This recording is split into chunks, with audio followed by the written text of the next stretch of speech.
मेरे प्रिय जिज्ञासु छात्र छात्राओं, पिछले पीरियड में बेटा ये 4.1 सूरज टघलत है, ये जो काव्य है, शीर्षक है, इस पर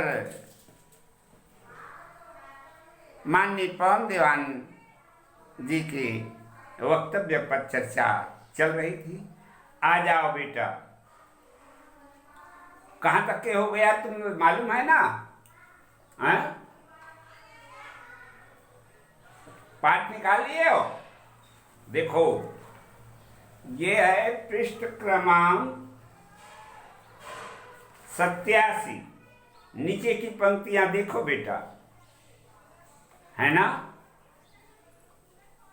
भरे पल पला जरे भोमरा और फोरा पर गे गोड़ मां हैं, फिर किन रेंगत ले रेंगत रेंगत पानी मिलिस पोल मां। नदिया पातर पातर हो गए, तरिया रोज अटावत है, और खंड मां रुखवा खड़े उमर वो टंगिया ताल कटावत है।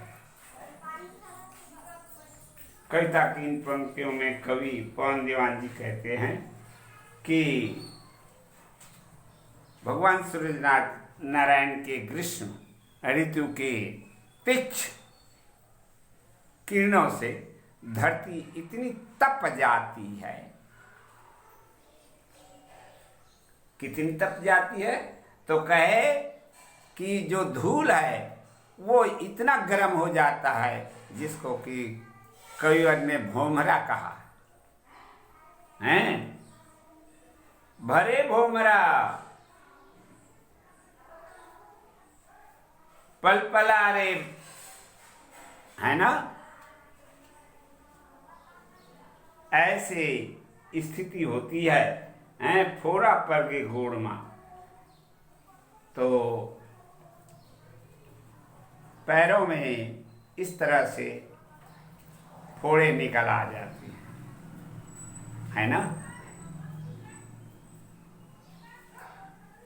नदियां पातर पातर हो गई, तीक्ष्ण गर्मी से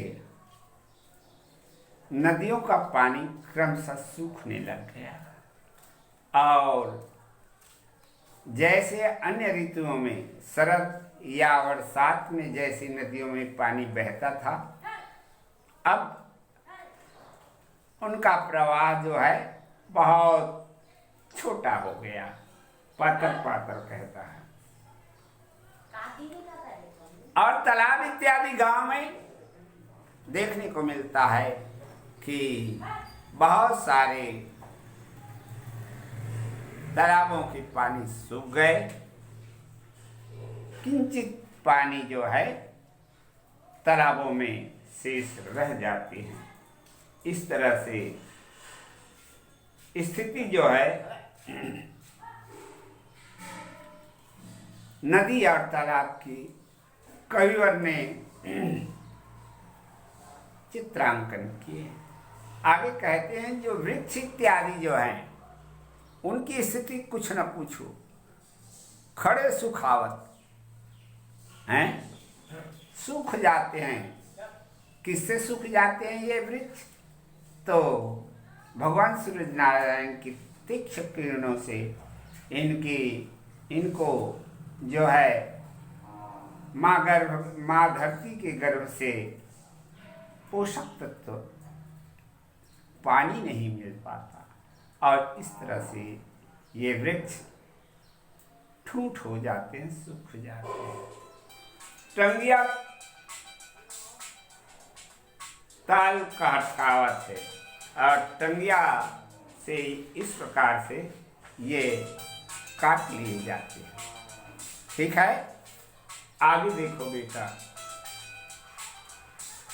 चट चट जरथे अंगना बैरी हैं, तवा बन गे छानी, टप टप टप के कारी पसीना, नौहर हो गए पानी। कितनी अच्छी चित्रांकन है कविवर की। स्थिति जो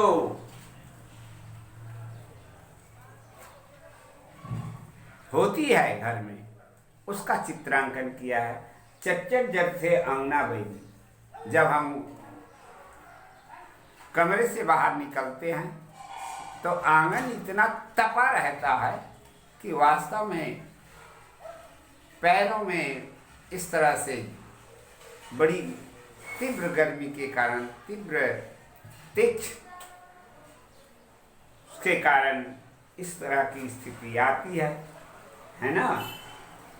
टप टप टप के कारी पसीना, नौहर हो गई पानी। जहाँ तहाँ जब कार्य करने लग जाते हैं तो पसीना निकलना शुरू हो जाता है और वास्तव में उस समय जल नहीं मिल पाता, पानी नहीं मिलना मुश्किल हो जाता है। उसके लिए निश्चित स्थान पर जाकर के पानी प्राप्त करेंगे, तभी हमको मिल पाएगा। साय साय सोखत है पानी, अड़बर मुँह चुपियावत है और कुंवर गो ओठ माँ पपड़ी पर गे, सिट्ठा सिट्ठा खाए। तो इस तरह की स्थिति कितनी खराब हो जाती है। बहुत अच्छा सा ये कविवर शर्मा जी का कथन है। क्या कहते हैं शर्मा जी, दानेश्वर शर्मा जी, कि साय साय सोखत है पानी। इतनी तीक्ष्ण गर्मी है भगवान सूर्य नारायण की कि सारी धरती के जल शोषित कर लिए जाते हैं उनसे, और इस तरह की स्थिति आ जाती है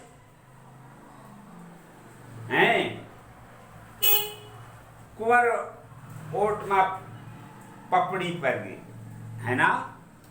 और इस तरह से मुंह में जब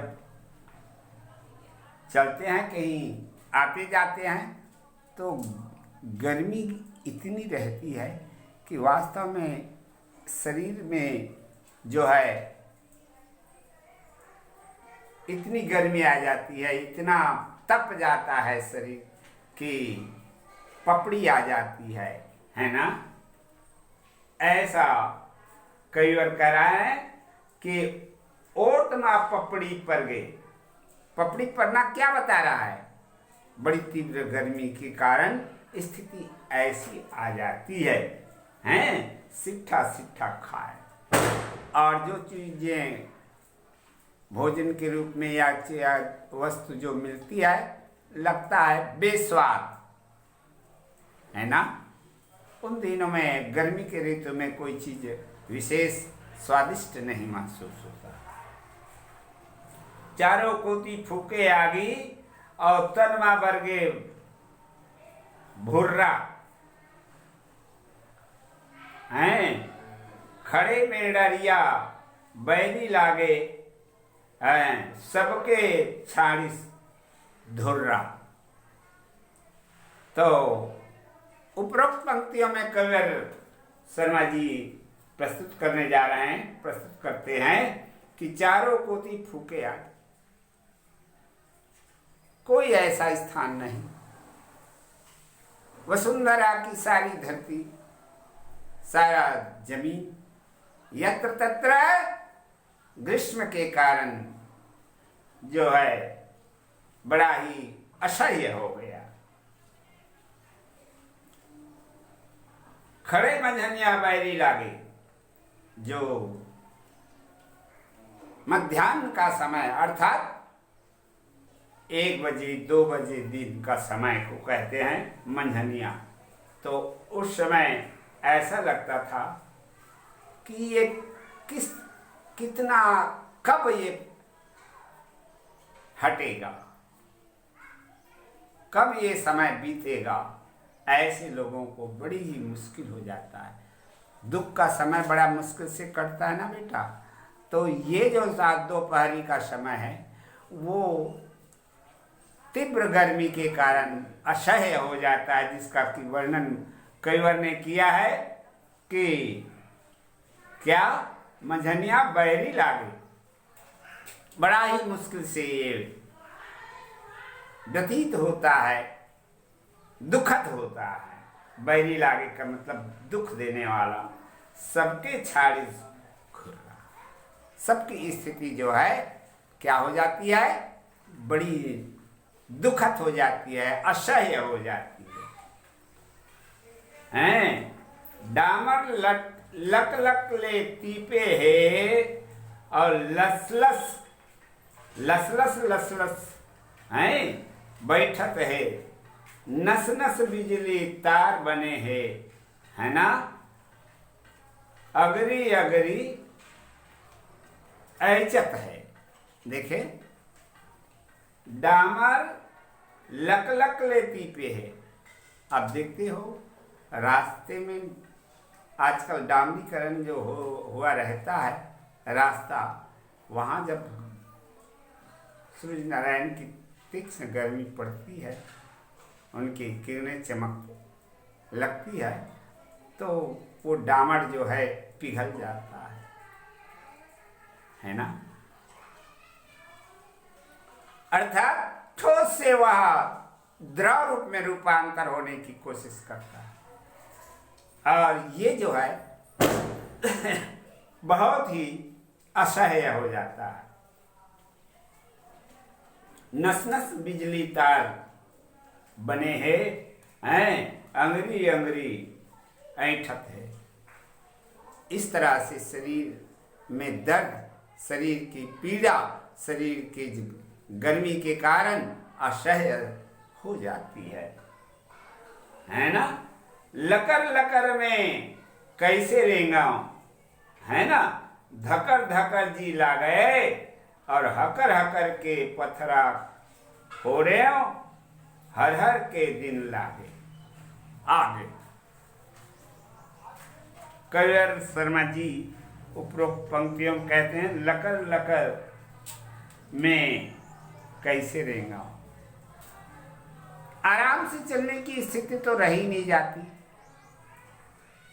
ग्रीष्म के कारण धरती इतनी तपी रहती है कि मनुष्य आराम से नहीं चल पाता। उसको किसी तरह से समय या उसको किसी तरह से अपने गंतव्य स्थान तक पहुंचने के लिए उसको बड़ी ही तीव्रता से चलनी पड़ती है। उसी का कहते हैं लकर लकर में कैसे रेंगाऊं, हैं।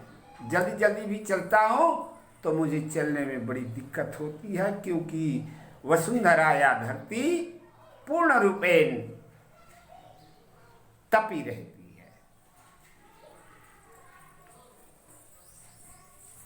मेरी स्थिति तो इतनी कमजोर हो जाती है कि किस समय मैं गिर जाऊंगा, धकर धकर जी लागे, हैं। ऐसा जो है स्थिति बड़ी गंभीर हो जाती है। हकर हकर के पथरा फोड़े हो, हर हर के दिन आगे। जीवन यापन के लिए मैंने पत्थर इत्यादि फोड़ करके जो है समय काटा है, और इस तरह से यह जो ग्रीष्म के समय है वो बड़ी ही मुश्किल से बिताने वाली हो गई है। लहर लहर सबके परान है, और केती सांस उड़ाही, है ना, बुढ़बे जब मन के दहरा माँ तलपत जीस जुड़ाही।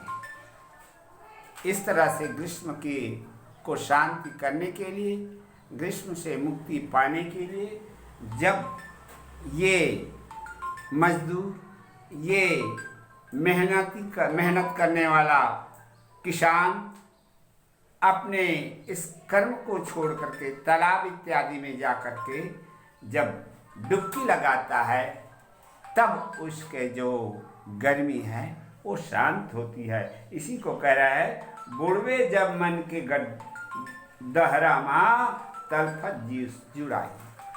तब शांति मिलती है। इस तरह से यह पाठ पूर्ण हो गया बेटा। अब इसके प्रश्नोत्तर इत्यादि जो है अगले पीरियड में बता दूंगा। ठीक।